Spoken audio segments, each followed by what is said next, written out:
Hey guys, it's Yorkie here with some Project Cars, and today we're actually going to be going through a full 24-hour day and night cycle with also various weather settings. As you can see here, we're at Bathurst, it's raining. We're at roughly 12 p.m. midday when we started, and we're going to cycle from the rain that we see here into an overcast setting, then into light cloud, and then into overcast, and then it's going to loop back round into the rain once again.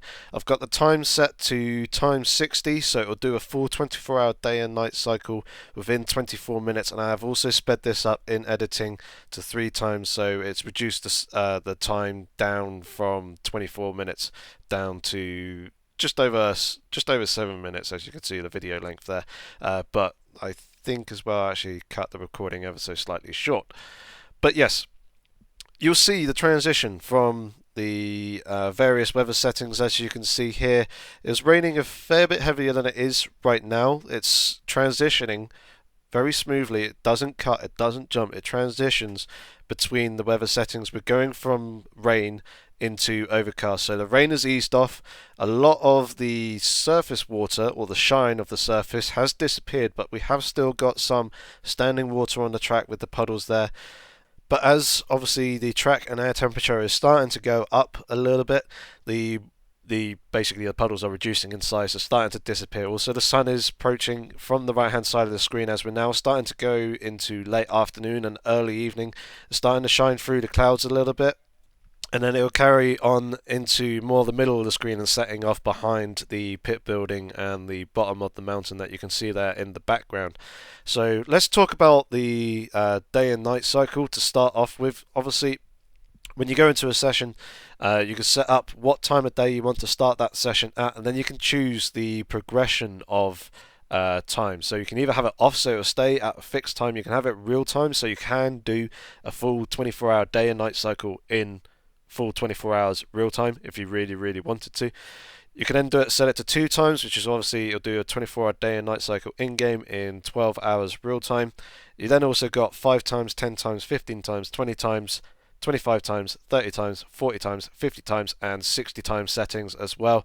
Obviously 60 times 24 hours in 24 minutes, and you could probably work out and guess all the other settings in between, as we've just gone through a very nice sunset as the sun is disappearing off behind the curvature of the earth there, and we're now transitioning into night. Obviously you can see the lights on the track are starting to turn on, or they have turned on, and you can see them basically lighting up the surface of the track there as well, and some of the marquee lights as well behind the basically the paddock area. Looks very nice indeed. So you have those time settings, and then you've also got various weather settings that you can use as well. You can choose fixed weather, which means you just choose one weather setting and it will stay on that throughout the duration of the session that you're in.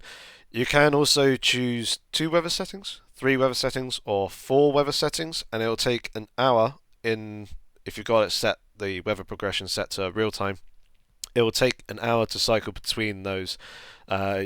Similar to the time progression, you can speed that up, so it'll take less time, which is what I've done here. I believe I've got the weather progression set to about 15 times normal speed, as it works independently from the time progression. So yeah, you can choose up to 4 weather settings. Some of the weather settings that you can use, probably cycle through them all actually.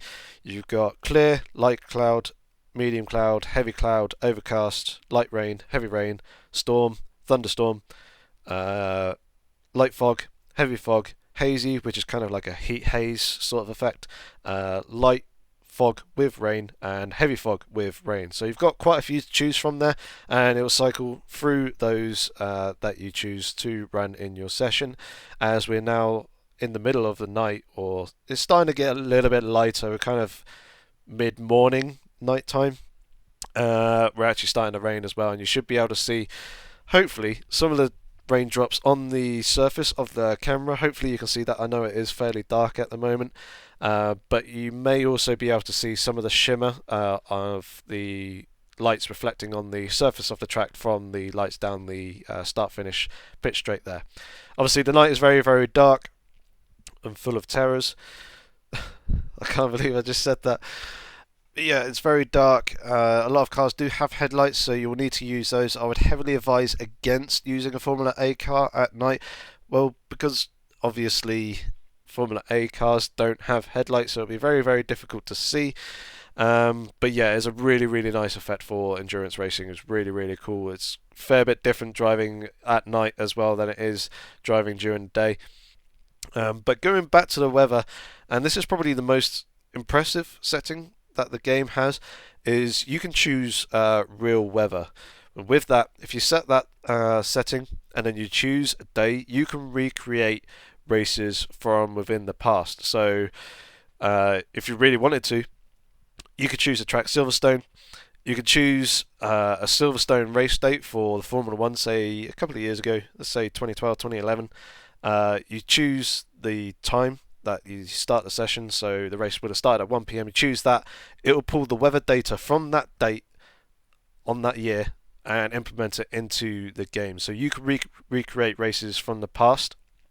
Um, you can do it with basically it pulls the data from that track, that location at any time that you're running the settings in. It'll do it on an hourly basis. It doesn't do it minute by minute, but it does it on an hourly basis, which is still fairly impressive. And yeah, you can recreate those races. So if you really wanted to, you could do Circuit de la Sarthe de Le Mans 24-hour race last year, where it started off dry within about an hour, just over that.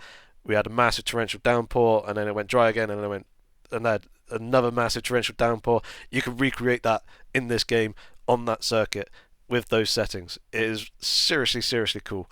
It doesn't quite do it live. I believe there is a slight delay, but yeah, it pulls real world weather data from those locations on those tracks on those certain days, and I believe on an hourly by hourly basis. It is very, very cool. Definitely recommend trying that, and I imagine a lot of people will want to try that as well.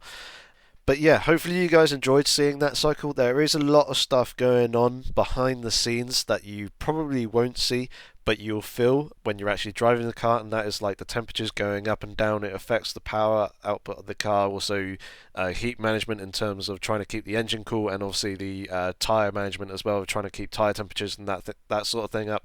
Obviously, time of day, various weather settings affect all that as well, which is very, very nice, and it transitions obviously in the same way. But I'll need to do a second video on that, so look out for it in the future. But anyway, hopefully you guys enjoyed. If you've got any comments or questions, feel free to leave them down below, and hopefully I shall see you in the next video. Thank you very much for watching, guys. Take care.